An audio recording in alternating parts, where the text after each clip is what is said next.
அனைவருக்கும் வணக்கம். சற்றுமுன் வெளியான முக்கிய அறிவிப்பின்படி குடும்பத் தலைவிகள் அனைவரும் பயன்பெறும் வகையில் கலைஞர் மகளிர் உரிமை தொகை திட்டத்தில் இன்று முக்கியமான மகிழ்ச்சி தரும் செய்திகள் வெளியாகியுள்ளன.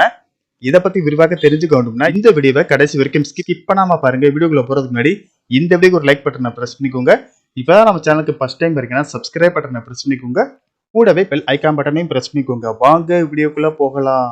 தமிழ்நாட்டில் கலைஞர் மகளிர் உரிமை தொகை திட்டத்தின் கீழ் மாதம் தகுதி வாய்ந்த பெண்களின் வங்கி கணக்கில் ரூபாய் 1000 செலுத்தப்பட்டு வருகிறது.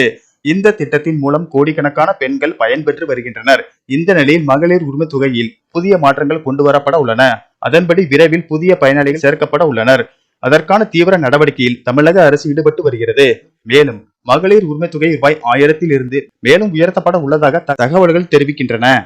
தமிழ்நாட்டிற்கு பின்னர் இத்திட்டத்தை தொடங்கிய மாநிலங்களில் கர்நாடகாவில் 2000 ரூபாயும், தெலுங்கானாவில் 2500 ரூபாயும், மகாராஷ்டிராவில் 1500 ரூபாயும் வழங்கப்பட்டு வருகிறது. சட்டமன்ற தேர்தலுக்கு பிறகு டெல்லியில் உரிமை தொகை உயர்த்தி வழங்கப்படும் என்று அரவிந்த் கெஜ்ரிவால் அறிவித்துள்ளார். ஆனால் தமிழ்நாட்டில் தொடர்ந்து 1000 ரூபாய் மட்டுமே வழங்கப்பட்டு வருகிறது. கலைஞர் மகளிர் உரிமை தொகை திட்டத்தில் தற்போது சுமார் 1,16,00,000 பேர் பயனாளிகளாக இணைக்கப்பட்டுள்ளனர்.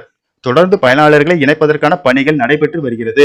அது தொடர்பான கணக்கெடுப்பு பணிகளும் நடைபெற்று வருவதாக அமைச்சர் அன்பில் மகேஷ் கூறியுள்ளார்.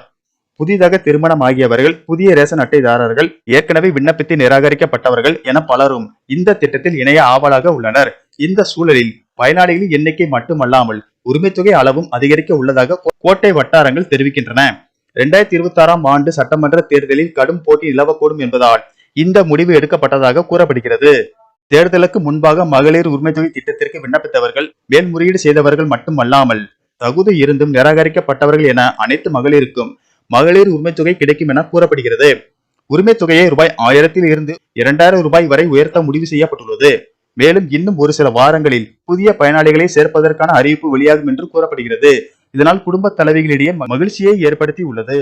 நன்றி, வணக்கம்.